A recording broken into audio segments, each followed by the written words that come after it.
anugerah yang telah Tuhan berikan atas hidup kita sungguh luar biasa. Melalui pengorbanannya di atas kayu salib untuk melepaskan kita dari belenggu dosa dan kita selamat di dalam Tuhan. Ajaib benar.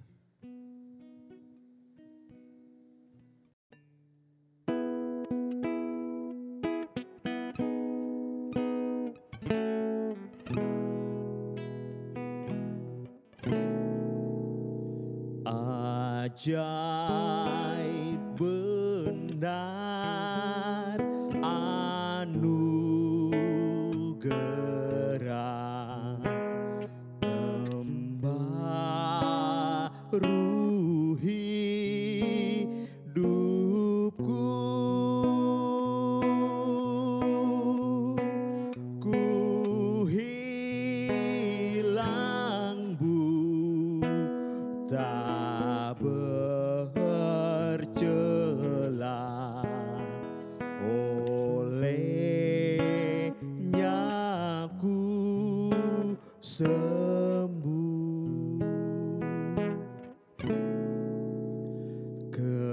Ketika isapku cemas, sekarang ku lega. Syukur beban ku telah lepas berkat anugerah.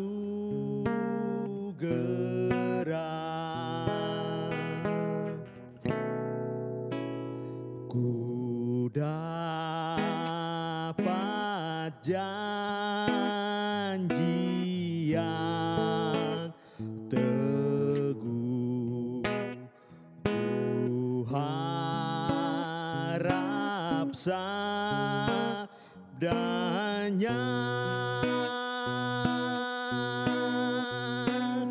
dan Tuhanlah perisaiku, tetap selamanya.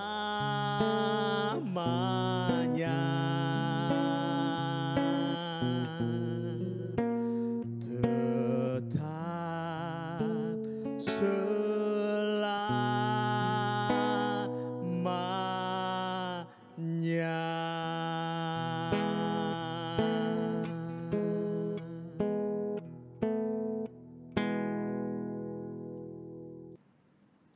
Selamat pagi penonton setia secangkir kopi pagi.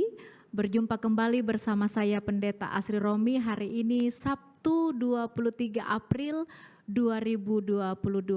Apa kabar penonton secangkir kopi pagi? Harapan kita Pak tentu semua baik? Ya, baik dan sangat baik. Baik dan sangat baik dan juga sehat, semangat Ya, Pak ya. betul. Penonton secangkir kopi pagi, hari ini saya kembali ditemani oleh narasumber setia kita yang selalu bersedia untuk hadir di acara secangkir kopi pagi, Bapak Pendeta Dr. Kloso S. Ugak. Selamat pagi Bapak. Selamat pagi. Dan kabar Bapak pasti selalu baik. Oh, baik dan sangat baik. Baik, sangat baik dan semangat. Penonton secangkir kopi pagi, tema untuk kita yang akan kita bahas dan dengarkan pemaparan materinya nanti seputar Paskah bersama Yesus yang bangkit.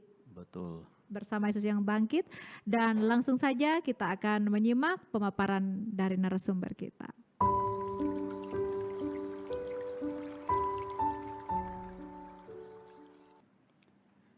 Ibu bapak saudara-saudari yang kekasih dalam Tuhan Yesus Kristus, pertama-tama saya ucapkan selamat Paskah untuk kita semua. Mendasari percakapan kita hari ini, saya sengaja ambil pembacaan dari Injil Yohanes pasal yang ke-20. Saya bacakan saja ayat 30 dan 31. Di samping nanti tentu saya akan mengambil sejumlah ayat dari bagian-bagian lain sesuai dengan pokok percakapan yang diperlukan. Saya bacakan Injil Yohanes pasal 20 ayat 30 dan 31 yang berbunyi begini. Memang masih banyak tanda lain yang dibuat Yesus di depan mata murid-muridnya yang tidak tercatat dalam kitab ini. Tetapi semua yang tercantum di sini telah dicatat supaya kamu percaya bahwa Yesuslah Mesias, Anak Allah, dan supaya kamu oleh imanmu memperoleh hidup dalam namanya. Amin. Ibu bapak saudara-saudara yang kekasih dalam Tuhan, tema besar kita untuk kali ini ialah bersama Yesus yang bangkit. Kebangkitan Yesus dari kematian adalah pusat dari berita perjanjian baru. Pusat sekaligus dasar iman gereja, dan karena itu maka ia menjadi sedemikian penting dan menentukan dalam rangka kehidupan orang-orang percaya. Sekiranya Yesus tidak bangkit dari kematian, maka runtuhlah dasar bagi iman gereja, dan runtuhlah gereja itu. Sekaligus berarti Allah telah gagal dalam karya penyelamatannya. Malah kalau kita tarik jauh ke belakang, ada juga pandangan misalnya mengatakan bahwa peristiwa kematian itu adalah sebuah mitos. Ia tidak sungguh-sungguh terjadi. Salib tidak sungguh-sungguh terjadi. Dan bila itu menjadi acuannya, itu berarti bahwa sesungguhnya Allah tidak pernah melaksanakan karya penyelamatannya. Tetapi Alkitab dengan tegas mengatakan bahwa Yesus sungguh-sungguh disalibkan. Yesus sungguh-sungguh mati. Ia adalah fakta sejarah. Tampillah tokoh-tokoh sejarah untuk membuktikan kebenaran itu. Dan kemudian juga tampillah Yesus yang bangkit itu pada panggung sejarah sebagai bukti bahwa Allah telah berkarya dalam kerangka penyelamatannya dan Allah berhasil dalam karya penyelamatan itu. Namun demikian tetap juga ada gugatan-gugatan tentang peristiwa apakah benar Yesus bangkit dari kematian. Karena itu maka dalam rangka percakapan kita menyangkut tema besar kita hari ini, bersama Yesus yang bangkit, saya sengaja pecah menjadi dua tahapan atau dua seri percakapan kita. Untuk kali ini kita fokus pada persoalan yang mendasari keraguan atau gugatan terhadap kebenaran bahwa Yesus itu sungguh-sungguh bangkit. Untuk poin ini saya berikan judul bagi kita ialah berbagai persoalan sekitar kebangkitan Yesus. Benarkah Yesus bangkit dari kematian? Nah, untuk menjadi tema kita berikutnya atau paparan berikutnya pada seri yang kedua di Sabtu yang akan datang, kita akan berbicara tentang bukti dan buah kebangkitan Yesus Kristus dari kematian. Nah, untuk mendapatkan gambaran atau data, mengapa muncul keraguan-raguan, mengapa muncul gugatan, penolakan terhadap Yesus yang bangkit itu, kita akan lihat berdasarkan beberapa bagian dari Alkitab, dari kitab Injil, Matius, Lukas, dan Yohanes. Juga nanti saya akan pilih salah satu teolog yang muncul di abad ke-20 dalam rangka gambaran mereka tentang Yesus yang bangkit itu. Pertama kita lihat acuannya mengacu Injil Matius. Ada dua bagian dalam Injil Matius ini, misalnya Matius pasal 27 ayat 62 sampai 66 dan juga Matius pasal 28 ayat 11 sampai 15. Di dalam Injil Matius pasal 27 ayat 62 sampai 66. Di sana digambarkan tentang adanya tuduhan dari para imam kepala dan orang-orang Farisi bahwa Yesus telah melakukan penyesatan. Termasuk poin penyesatan itu ialah penegasan bahwa ia akan mati tapi kemudian akan bangkit dari kematian.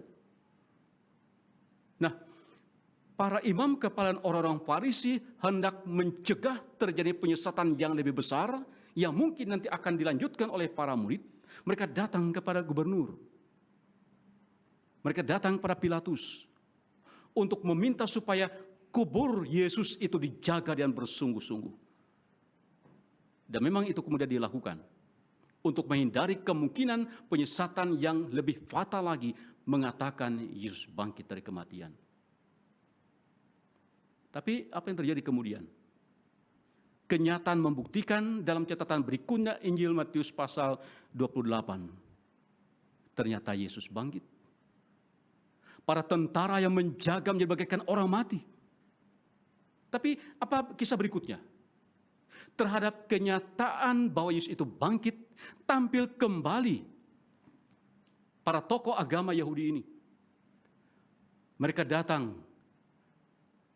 mereka menegaskan supaya dilakukan kesepakatan bersama antara para tokoh agama dan para tua-tua yang ada dalam mahkamah agama untuk menolak berita bahwa Yesus itu bangkit dari kematian. Dan mereka bersepakat untuk membangun rekayasa. Rekayasa meminta kepada para tentara yang menjaga itu bahwa Yesus itu dicuri oleh para murid ketika mereka sejenak tertidur. Dan kepada para tentara ini diberikan uang untuk tutup mulut, untuk mau menegaskan, menjelaskan bahwa Yesus itu dicuri oleh para murid. Dan kisah tentang Yesus yang dicuri oleh para murid ini, bahwa Yesus itu tidak bangkit dari kematian, kisah tentang rekayasa ini berkembang dalam waktu yang sangat panjang. Dalam catatan Injil Matius pasal 28 ini dikatakan bahwa sampai pada saat ditulis, dikatakan pada pasal 28 ayat 15 dikatakan begini. Dan cerita ini tersiar di antara orang Yahudi sampai sekarang ini. Sekarang ini kalau mengacu kepada ditulisnya Injil Matius itu pada sekitar tahun 70 Masehi. Jadi kita bisa bayangkan Yesus disalibkan kisaran tahun 33 Masehi. Nah, berita bahwa Yesus tidak pernah bangkit dari kematian yang merupakan rekayasa ini terus berkembang hampir 40 tahun, itu yang pasti. Sampai kisaran tahun 70. Jadi kita bisa bayangkan betapa menyebarnya berita untuk mengatakan bahwa Yesus sesungguhnya tidak bangkit dari kematian.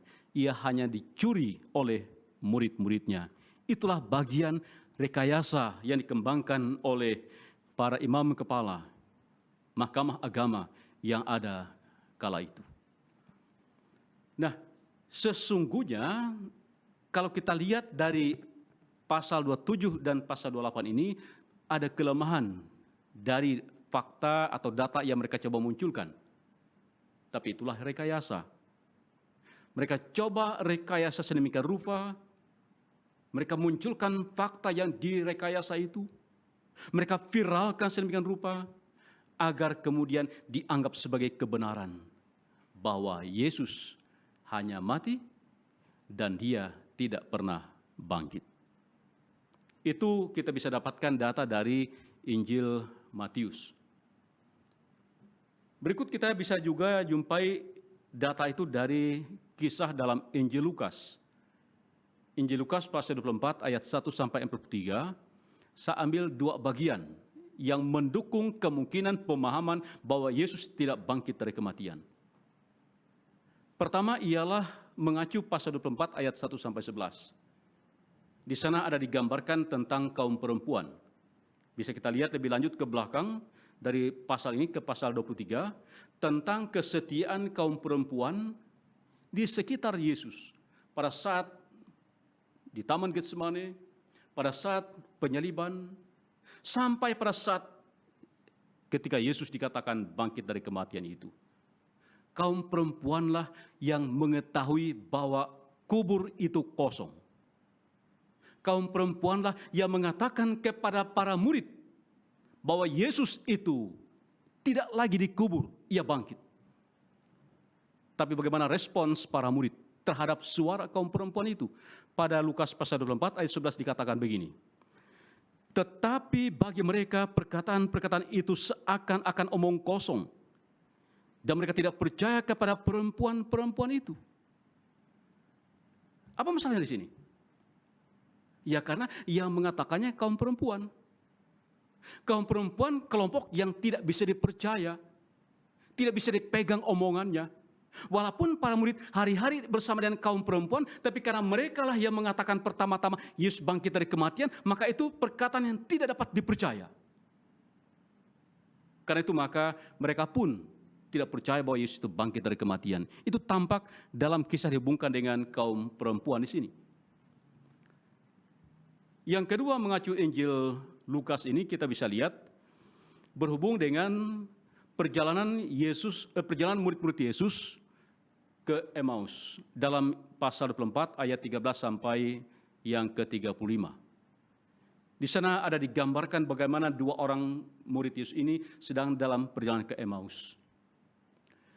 Dalam diri mereka berpadu dua hal, yakni sebuah pandangan yang sudah sedemikian kuat dan kokoh dalam pikiran mereka bahwa kalau namanya Mesias itu pasti akan tampil dan perkasa dan luar biasa sebagai pembebas bagi orang Israel.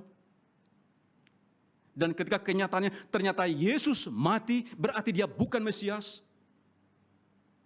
Lalu berikutnya juga simpang siur berita tentang Yesus yang bangkit itu. Sehingga mereka memang dalam kegalauan. Antara sebuah pemikiran yang tidak terpenuhi, konsep yang tidak terpenuhi, dan kegalauan yang ditimbulkan oleh berita karena katanya jasad atau mayat Yesus itu hilang. Ini kemudian menjadi dasar mengapa kedua orang yang ada dalam perjalanan ke Emmaus ini sedemikian sulit untuk menerima kenyataan bahwa Yesus itu bangkit dari kematian. Itu menurut Injil Lukas. Kita sekarang ke Injil Yohanes, yakni dalam Injil Yohanes pasal 20 ayat 1 sampai 18, juga ayat 24 sampai 29. Pada ayat 1 sampai 18, tepatnya ayat 2, ayat 13 dan ayat 15, ada kata-kata yang keluar dari mulut seorang perempuan bernama Maria. Ketika ia sampai di kubur itu, kepada para murid yang datang, ia berkata, Tuhan telah diambil orang dari kuburnya dan kami tidak tahu di mana ia diletakkan.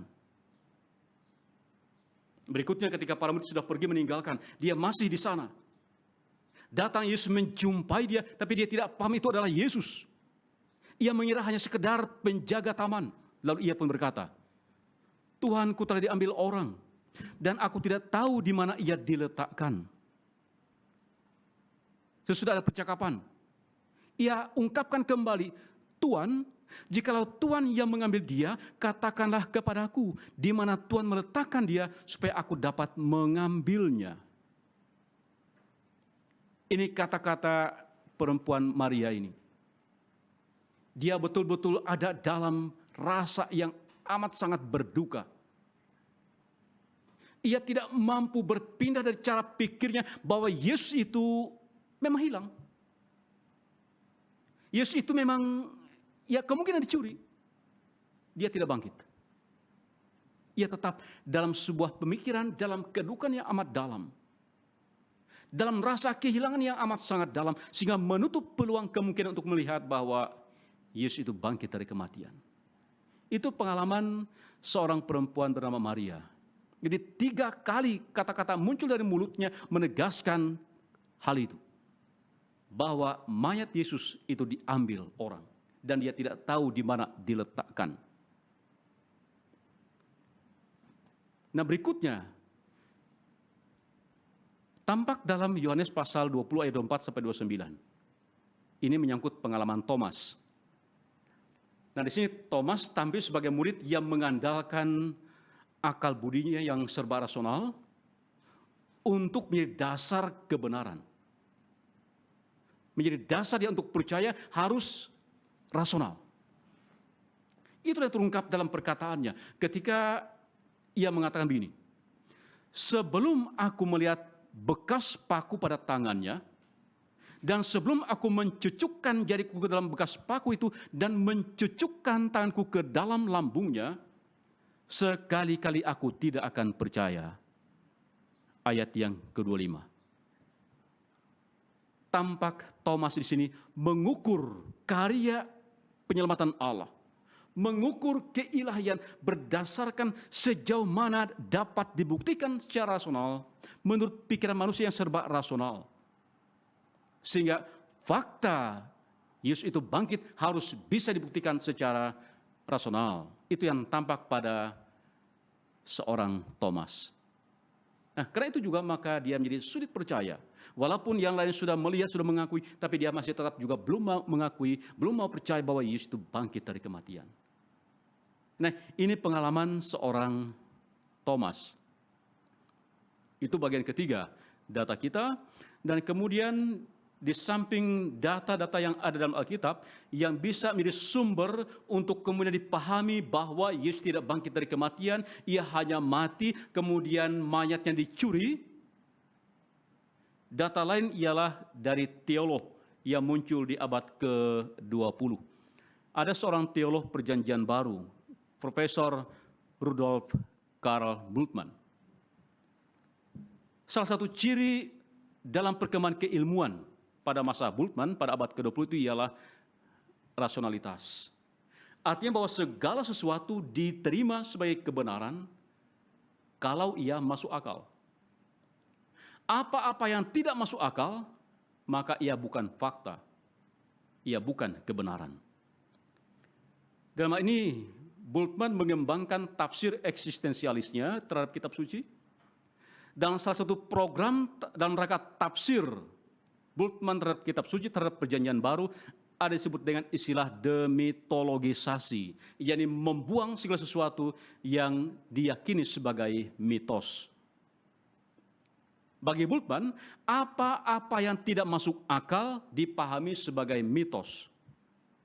Dan apa-apa yang masuk kategori mitos, ia hanyalah hayalan, ia bukanlah fakta.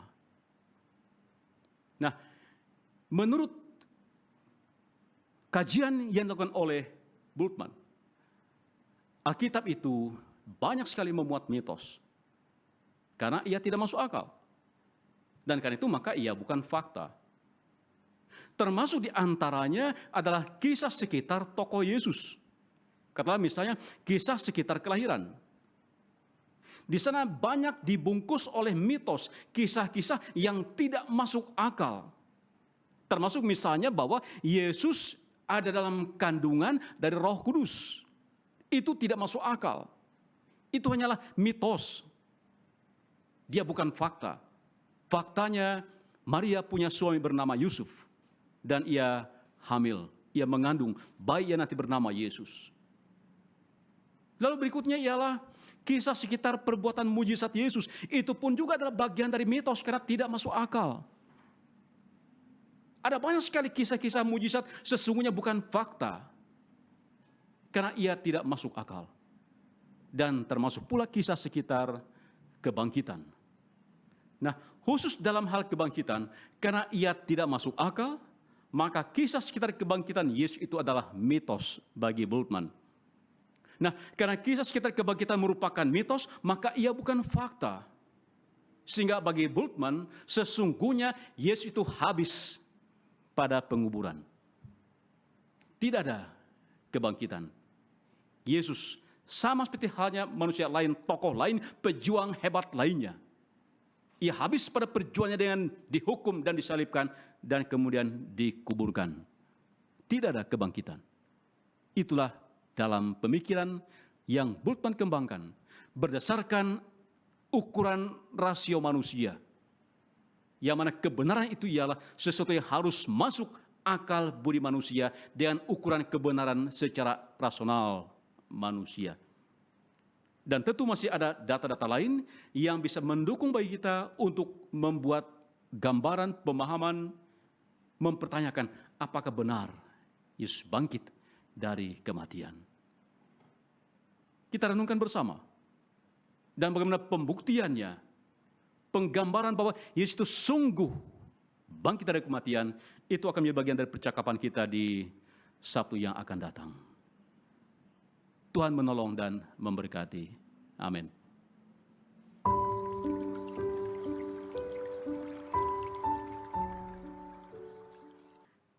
Penonton secangkir kopi pagi, demikian tadi kita mendengarkan bersama pemaparan yang dibawakan oleh narasumber kita, Bapak Pendeta Dr. Kloso S. Ugak.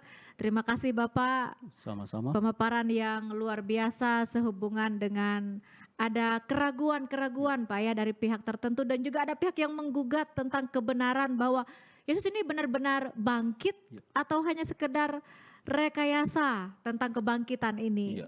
Ya. Dan sebelum kita masuk lebih jauh, lebih dalam lagi untuk diskusi sehubungan dengan tema kita pada pagi hari ini ada pertanyaan Bapak. Iya, iya. Pertanyaan di kolom chat kita dari Agus Punapino. Jadi Agus Punapino, pagi ini kami bacakan pertanyaan dari saudara dan tentunya akan dijawab oleh narasumber kita pada pagi hari ini. Jadi pertanyaannya seperti ini Pak Pendeta.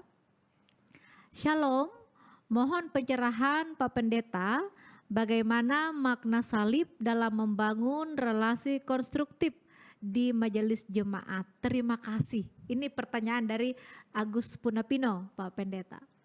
Ya, baik, terima kasih atas pertanyaan yang diajukan. Salib itu adalah tanda bukti di mana Allah memberi dirinya dalam Yesus Kristus untuk menyelamatkan manusia. Allah memberikan segala yang diperlukan, segala-galanya. Dan yang itu, maka relasi antara Allah dan manusia dihubungkan, diperdamaikan. Relasi antara manusia dan sesama juga dihubungkan dan diperdamaikan. Itu poin penting dari makna salib itu.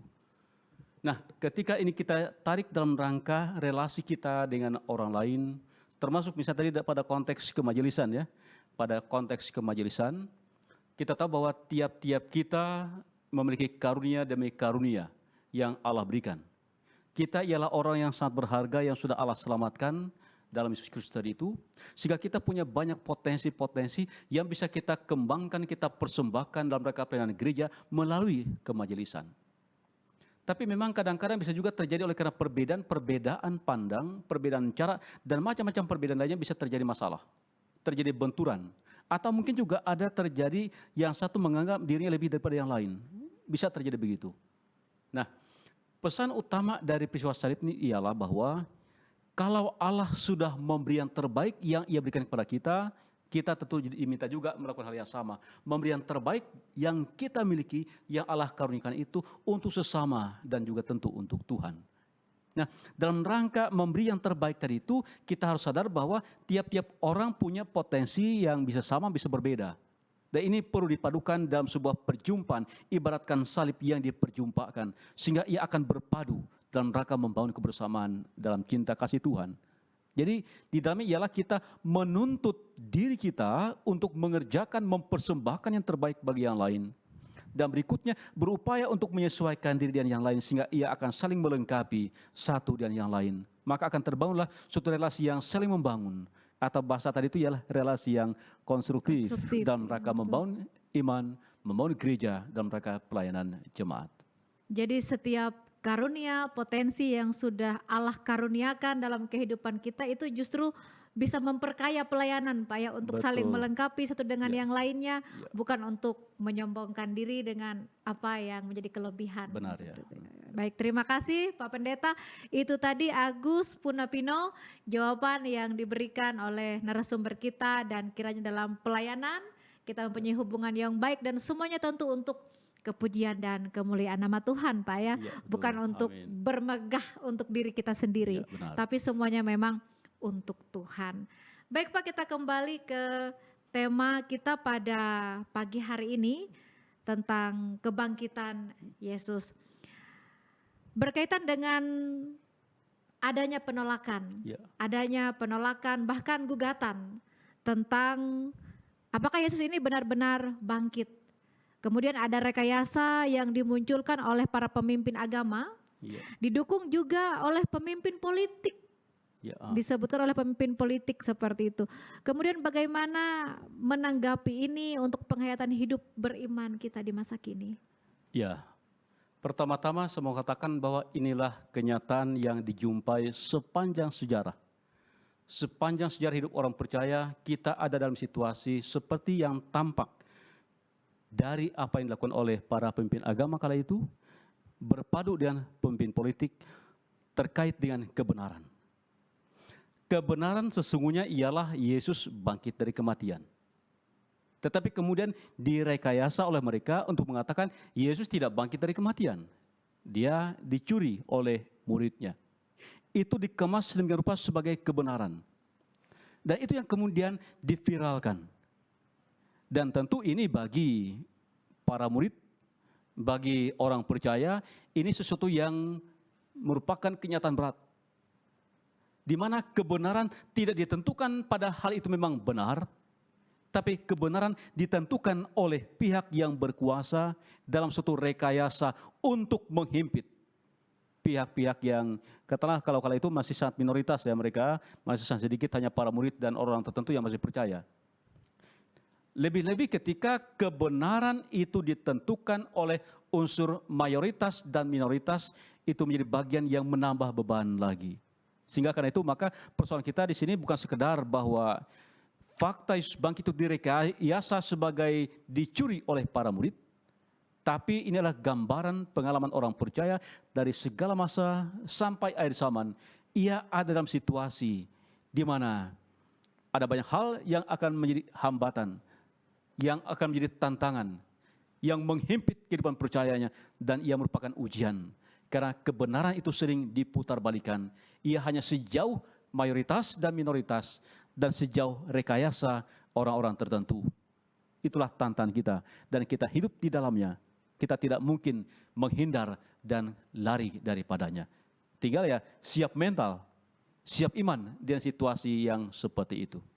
Dan kebenaran yang memang benar itu berusaha untuk ditutupi oleh rekayasa-rekayasa seperti itu ya Pak Benar ya. ya.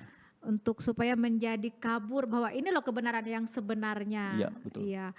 Dan kemudian Pak, apa pesan yang dapat kita tarik Ya. dari kenyataan kelemahan sejumlah sikap, Ya. sikap subjektif dan pengaruh doktrin tertentu dalam penghayatan hidup beriman, tentunya kehidupan kita di masa kini. Ya, ini bisa kita jadikan acuan itu ialah pengalaman tadi misalnya ialah ketika kaum perempuan ya. Ya betul. Ketika betul. kaum perempuan tadi yang menjadi saksi awal yang mengatakan Yesus itu bangkit. Tapi karena yang mengatakan ialah Yesus yang bangkit, maka yang mengatakan adalah kaum perempuan ya. Perempuan Kaum ya, Pak, perempuan, ya. maka mereka tidak percaya, sekalipun para murid. Juga bagian berikutnya ialah kenyataan pengalaman dari dua murid ya, dari Iya. dua orang murid ke Emmaus tadi itu, Perjalanan itu, bahwa Pak, ya. mereka memang sudah mereka patok dalam pikiran mereka, seharusnya begini, kalau namanya Mesias. Jadi ada semacam indoktrinasi dalam diri ya. Iya. Kalau yang namanya Mesias harus begini, tidak mungkin tidak begini. Nah itu.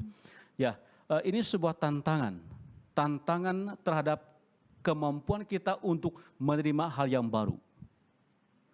Memang dalam konteks kala itu, dalam budaya kala itu ialah bahwa kaum perempuan ialah orang yang tidak dapat dipercaya. Sehingga kebenaran pun yang mereka sampaikan tidak bisa dipandang sebagai kebenaran. Karena mereka adalah kaum perempuan yang tidak dapat dipercaya. Begitu pula dengan yang dua orang murid tadi itu. Karena yang sudah diindoktrinasi dalam diri mereka ialah bahwa Yesus itu ialah, Mesias itu ialah tokoh perkasa, tokoh luar biasa. Ketika Yesus mati ya, berarti ini dia bukan Mesias. Jadi di sini kita ditantang untuk berani berubah. Berani keluar ya, keluar dari apa yang menjadi patokan, yang menjadi ukuran-ukuran yang ada pada kita. Termasuk keluar dari pemikiran-pemikiran yang sudah membudaya, yang ada dalam diri kita untuk mengalami pembaruan. Supaya dengan itu maka apa yang menjadi karya Allah itu termasuk karya Allah dalam Kristus dan kebangkitan yang membuka hal-hal baru dan ruang-ruang baru itu menjadi mungkin kita lakukan. Jadi salah satu poin penting di sini itu ialah kesediaan dan keberanian untuk berubah, untuk keluar dari frame yang ada pada kita sesuai dengan apa yang Allah kehendaki dan Allah rancang dalam kehidupan kita. Ya, jadi untuk melihat bahwa ini adalah satu kebenaran, itu juga bergantung Pak ya kepada siapa yang membawa kabar. Seperti tadi perempuan-perempuan, karena mereka adalah perempuan jadi sulit dipercaya apa yang mereka bawa, berita yang mereka bawa. Juga indoktrin seperti yang Bapak bilang dalam pikiran yang sudah terframe bahwa seperti ini seharusnya. Jadi sulit sekali untuk keluar dari kungkungan ini untuk melihat bahwa ini adalah kebenaran. Ya benar, itu ya. Jadi artinya kaum perempuan tadi sebetulnya mereka memberitakan kebenaran. Iya, betul. Hanya karena yang membawanya adalah kaum Kaum perempuan, perempuan. lalu tidak diterima sebagai kebenaran. Iya. Karena memang sesuai dengan konteks zamannya bahwa ya kalau namanya kaum perempuan memang nggak bisa dipegang omongannya. Iya. Jadi walaupun kebenaran ya dianggap bukan kebenaran. Nah ini tentu sebuah sikap yang harus berubah. Betul. Sama juga dengan ada suatu pemikiran yang sifatnya diindoktrinasi sedemikian rupa, lalu kita tidak siap berubah, itu juga sebuah tantangan. Ya, Ya. berpikir bahwa apa yang ada dalam pikiran kita bahwa itulah yang benar. Jadi sulit untuk keluar melihat bahwa seperti inilah caranya Allah, seperti itu Pak ya. Iya, betul ya. Karena Allah itu melampaui ukuran-ukuran yang mampu kita rumuskan ya. Termasuk kebenaran-kebenaran yang bisa kita rumuskan, Allah melampaui itu. Melampaui semua Iya. yang ada bahkan di akal secara rasio sekalipun Ya, bisa betul ya. terlampaui. Ya. Baik, kemudian apa saja Pak yang bisa kita tarik dari pengalaman pergumulan Maria? Maria terhadap anggapan bahwa Yesus dicuri, Ya. bukan bangkit, bahkan juga Thomas. Ya. Seperti tadi kita katakan bahwa mengandalkan rasionya Ya. untuk membayangkan kebangkitan ini. Ya, menarik kisah dalam Injil Yohanes ini, kisah Maria dan kisah Thomas. Thomas. Maria ini ialah figur yang menekankan pada katalah iman yang emosional. Boleh dikatakan begitu ya. Jadi secara emosi dia sedemikian dekat dengan Yesus. Dan ketika dia tahu ternyata mayat Yesus tidak ada itu, lalu membangun rasa yang luar biasa dalam dirinya dan terpatok dalam emosinya bahwa Yesus itu hilang. Dia tetap mau dekat dengan Yesus, tapi itu ya. Jadi artinya ada rasa apa ya? Rasa kehilangan yang luar biasa sehingga dia sulit untuk memikirkan hal-hal yang melampaui rasa itu. Jadi dia lebih menekankan pada penghayatan iman menurut rasa, menurut emosi. Itu yang tampak pada seorang Maria. Dan karena itu maka muncullah kata-kata yang bisa saja kemudian dipahami dengan salah oleh pihak lain. Apalagi kalau gaya sekarang kan sampai 3 kali dia mengatakan bahwa bagi dia kubur kosong itu karena Yesus dicuri. Atau Yesus itu hilang, bukan karena bangkit. Nah, sampai 3 kali dia mengatakan itu, wah ini kan bisa diprintir sedemikian rupa untuk mengatakan, oh benar. Yang saksi pertama mengatakan begitu, ini adalah benar. Nah, bisa jadi ya, gara-gara dia memang ada dalam suasana emosi yang luar biasa, walaupun sesungguhnya karena kecintaannya kepada Yesus. Itu pengalaman seorang Maria. Jadi perlu juga menjadi perhatian kita dalam rangka penghayatan beragama, penghayatan beriman, kita secara emosi itu benar.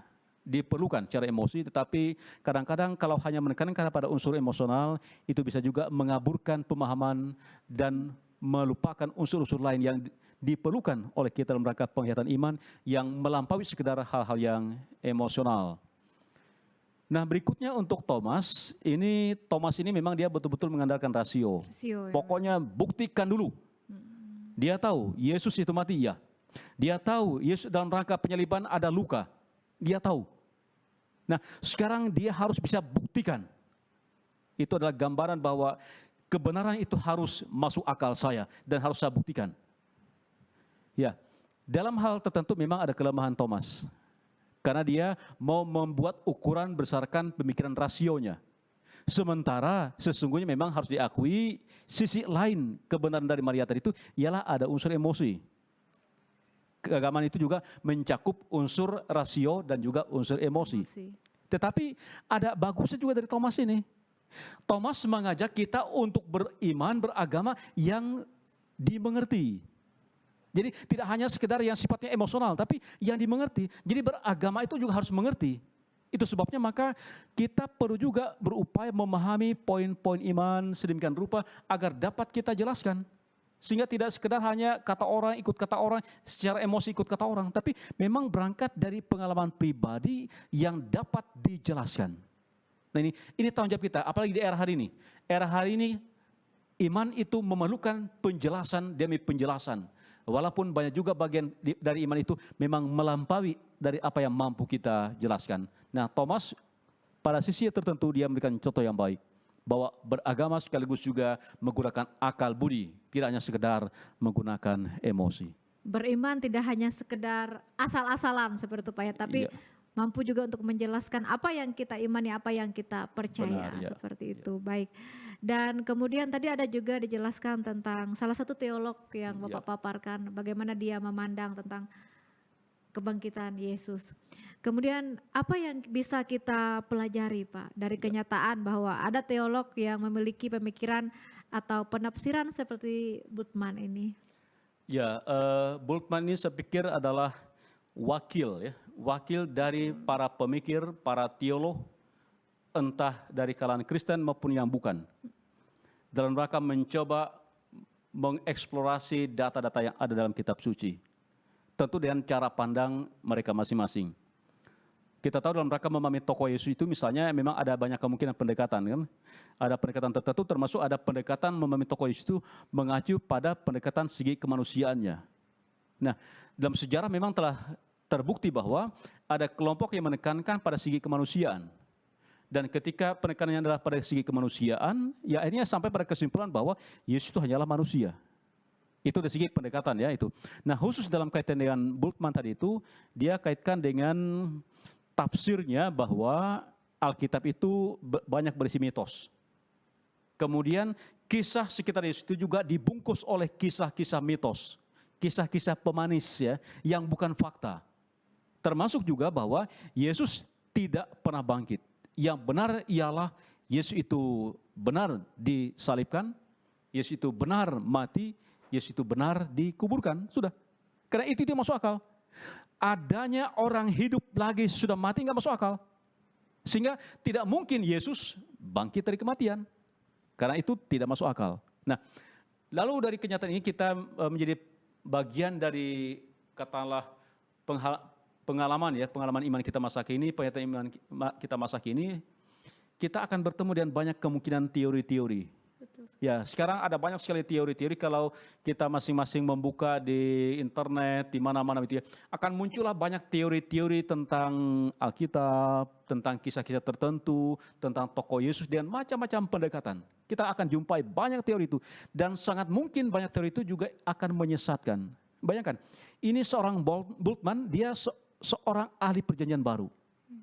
Seorang ahli perjanjian baru.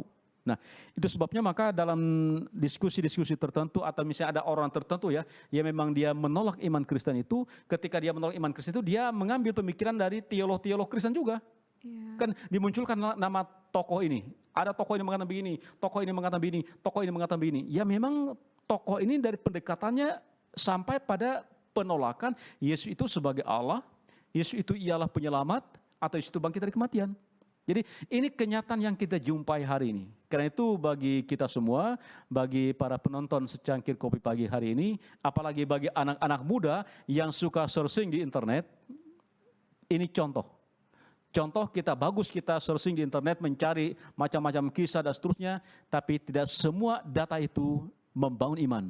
Ada juga saatnya dia justru merusak dan meruntuhkan iman. Termasuk yang saat ini menjadi percakapan kita ialah dasar iman gereja. Dasar iman kita ialah Yesus bangkit dari kematian. Dan Bultmann mengatakan ia tidak pernah bangkit dari kematian. Jadi ini sekedar seangkat dalam rangka alat perenungan kita. Alat antisipasi kita terhadap perkembangan pemikiran entah yang disampaikan oleh para teolog Kristen ataupun yang bukan Kristen dalam rangka penolakan terhadap kisah-kisah Alkitab termasuk tentang kisah tokoh Yesus itu. Iya baik Pak, tadi ada sempat tadi disinggung tentang orang-orang muda.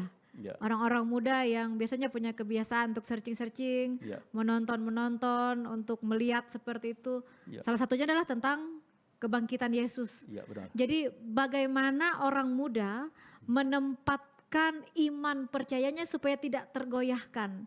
Ketika mereka bertemu dengan teori-teori pandangan-pandangan, apalagi ada salah satu kelompok penganut teologi liberal, ya, hampir mirip pandangannya dengan Bultmann ketika mereka beranggapan bahwa kebangkitan Yesus itu hanya sekedar hayalan jemaat mula-mula saja seperti itu. Jadi seperti apa baiknya orang muda supaya mereka ini tidak goyah ketika mereka menemukan hal-hal yang seperti itu. Ya, memang banyak orang mencoba mengekspresikan dengan cara masing-masing ya, termasuk pada poin-poin tertentu ya. Kan bahkan ada juga film Yesus ya, ada film Yesus juga misalnya dalam film itu digambarkan misalnya bahwa Yesus yang disalib itu dia dalam penderitaannya untuk menghilangkan rasa deritanya itu lalu dia berhayal. Dia berhayal turun dari salib. Kemudian untuk menghilangkan rasa sakit itu lalu dia kawin dengan Maria. Dia memiliki anak, dia membangun keluarga, semacam itu ya. Nah, ini rekayasa seorang sutradara dalam rangka memahami kisah ini dipotong sedemikian rupa untuk menarik dan bisa dijual. Jadi artinya ada banyak kepentingan-kepentingan untuk mencoba memahami kisah Yesus itu. Nah, itu bisa kita jumpai di banyak tempat, entah dalam film-film atau dalam, ya apalagi di era sekarang ya, yang serba terbuka kita bisa sourcing itu. Nah, bagaimana anak muda menyikapinya? Ya pertama bagus saja ya, bagus saja kita tidak mungkin untuk menyatakan jangan. Justru bagus kita sourcing ke sana kemari misalnya tentang kisah Yesus itu. Bahkan mungkin ada saatnya kita meragukan data-data yang ada, misalnya kita coba cari penjelasannya, itu bagus saja ya. Tetapi kita tetap kembali kepada apa yang menjadi sikap dasar gereja, bahwa data kita ialah apa yang diungkapkan dalam Alkitab. Alkitab yang tegas dan jelas mengatakan bahwa Yesus itu bangkit dari kematian. Itu yang diungkapkan oleh Alkitab. Dan memang pusat berita perjanjian baru adalah Yesus bangkit.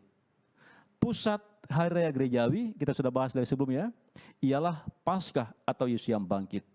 Itu pusat iman kita. Sehingga ketika gugur keyakinan terhadap Yesus yang bangkit, gugurlah semuanya. Jadi silahkan kemungkinan lain untuk menelusuri segi-segi yang membuat kita penasaran, tapi ada poin tertentu yang paling dasar. Yesus bangkit dari kematian. Itu yang harus tetap dipegang seperti apa ya? Ya, betul ya. Menjadi kekuatan supaya tidak goyah ketika mendengar atau melihat tentang gugatan-gugatan ataupun pendapat-pendapat, pandangan-pandangan lain tentang kebangkitan ini. Ya, betul ya. Tahun 2005 sempat digegerkan seperti itu Pak, ketika ada salah satu arkeolog menemukan makam Yesus dan di sana ditemukan ada tengkorak, ada tulang-tulang dan ada anggapan bahwa itu tengkorak dan tulang Yesus seperti itu. Dan kalau memang itu adalah tengkorak dan tulang Yesus, berarti Yesus tidak pernah bangkit dari kematian. Dan juga ada pendapat yang mengatakan bahwa Yesus yang mati di salib itu adalah orang lain seperti yang serupa, yang mirip dengan Yesus. Jadi dengan demikian Yesus mati secara normal dan dia memang tidak pernah bangkit. Ya, memang ada macam-macam ahli ya yang mencoba menelusuri kisah Yesus ya, itu menelusuri kisah apakah benar Yesus disalibkan. Ada termasuk para arkeolog ya yang mencoba melakukan pendekatan-pendekatan ya. Tetapi memang harus kita lihat bahwa ini adalah bagian dari upaya para ahli secara umum ya dalam rangka mencoba menelusuri misteri ini. Boleh jadi mereka akan menemukan data-data menurut mereka sebagai kebenaran, tetapi sering juga apa yang mereka temukan sebagai kebenaran itu merupakan temuan keilmuan yang bisa terbantahkan kemudian. Bisa juga ya, termasuk untuk mengatakan bahwa itu merupakan mungkin gitu ya, mungkin merupakan adalah tulang Yesus misalnya atau apa itu ya misalnya. Harus kita pertanyakan juga kebenaran data itu misalnya kan, tapi memang harus untuk mengujinya juga secara keilmuan ya. Termasuk kalau dikata Yesus kan dikuburkan, kalau misalnya anggaplah dikuburkan ya, dan bertahan dalam kuburkan, kira-kira tahun 33. Kira-kira tahun 33 Masehi. Tadi itu kajiannya dilakukan pada tahun 2005. Iya. Nah dalam kurun waktu selama 2000 tahun lebih itu, dijumpai tulang dan apa yang masih bisa dianggap ya yang bisa dikata masih utuh, itu pun secara keilmuan perlu dipertanyakan juga ya. Betul. Itu misalnya. Tapi itu memang bagian dari upaya-upaya dari para ilmuwan untuk mencoba mencari misteri itu. Tetapi terlepas dari itu, kita sementara tetap berpegang kuat dan kokoh bahwa Yesus itu bangkit dari kematian, sehingga kita tidak menerima pemikiran anggapan bahwa yang ada itu adalah tengkorak Yesus, yang ada itu adalah tulang dari Yesus itu. Kita tetap yakin dan percaya bahwa Yesus itu bangkit dari kematian. Iya, dan memang dalam kehidupan orang percaya, dalam keberimanan kita akan selalu ada tantangan Pak ya, dan salah satunya adalah tentang gugatan-gugatan dan pandangan-pandangan dari kelompok-kelompok tertentu untuk meragukan bahwa apakah Yesus ini benar-benar bangkit atau itu hanya sekedar rekayasa biasa. Ya, benar. Jadi dari segi itu memang salah satu contoh saja itu hanya salah satu contoh pendekatan keilmuan ya sesuai dengan keahlian masing-masing, diantaranya ialah para arkeolog. Yaitu itu hak-hak mereka juga untuk mencoba dengan pendekatan keilmuan murni ya itu. Kemudian yang kedua tadi itu bahwa ada anggapan Yesus itu tidak disalibkan ya. Iya, yang disalibkan yang adalah orang lain. Ialah yang lain yang diserupakan dengan Yesus. Betul. Ya. Memang ada juga pemikiran begitu ya, termasuk dalam agama-agama tertentu ya. Dan itu berangkat dari anggapan begini, bahwa Yesus itu diakui sebagai tokoh yang hebat, sebagai tokoh yang benar, sebagai nabi misalnya, itu dia diakui ya. Dan justru karena dia adalah seorang nabi misalnya, maka dia tidak mungkin dan tidak boleh tersentuh apalagi mati di tangan orang berdosa. Itu logika di baliknya atau semacam doktrin di baliknya.